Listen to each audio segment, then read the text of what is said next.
I'll be teaching an innovation course. And my course is really aimed to inspire your students to see what they can do to make the world a better place around them. We'll be teaching skills that will help them take their ideas to the next level. I think a lot of kids, a lot of students have ideas, and that's kind of where they end. I want to show them what the next steps could be to keep pushing those ideas, to keep building on their creativity and kind of foster that excitement for what can happen next.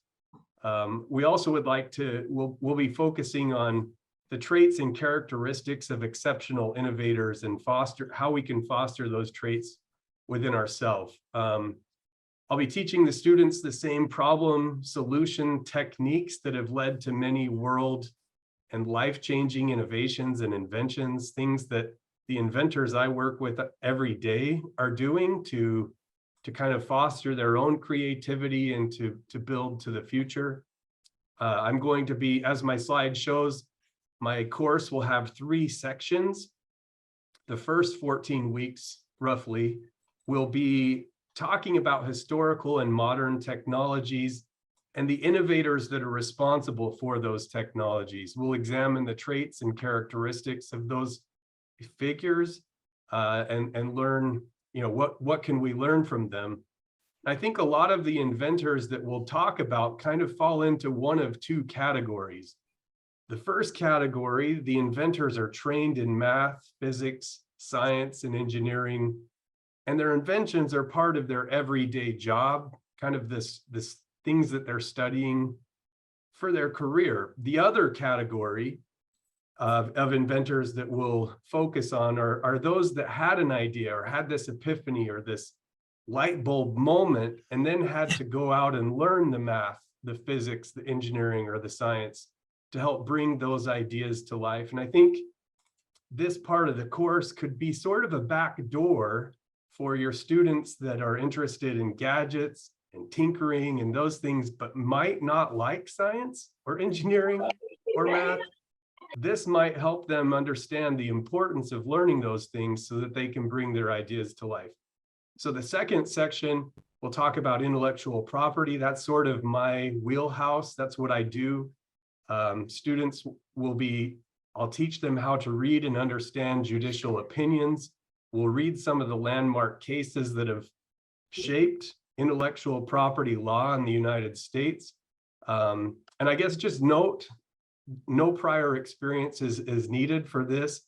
Some of the judicial opinions are difficult to read, but I'll provide and teach the necessary background to help the students understand most of the topics that we'll cover.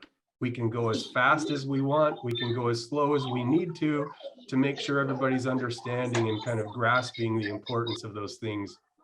And then we'll conclude our year by examining different business models and different methods for generating income. Once you have that intellectual property, what can you do with it? And then for our homework, I'm going to challenge the students to take a daily journal or keep a daily journal on, you know, what are some of the daily problems you encounter and what are some solutions, trying to train their mind to think of that problem solution. What can we do to make the world around us better? We'll perform prior art searching to help understand whether or not their ideas are patentable. And then I'll teach them how to draft portions of a patent, not the entire patent itself, but just portions of it so they can kind of have a better understanding of what comes next along that process. Homework will be assigned. We'll be reading books. We'll be reading journals, case studies, court decisions. Homework might include podcast episodes, YouTube clips. I plan on interviewing a lot of the inventors that I've worked with just to see, you know, how they went from a teenager that was interested in these things to becoming an inventor. And I think using those different mediums, we'll be able to reach everybody, reach different people, and find what they like to do and what they like to learn. I'm really excited about it. This is something I love. It's a second career for me.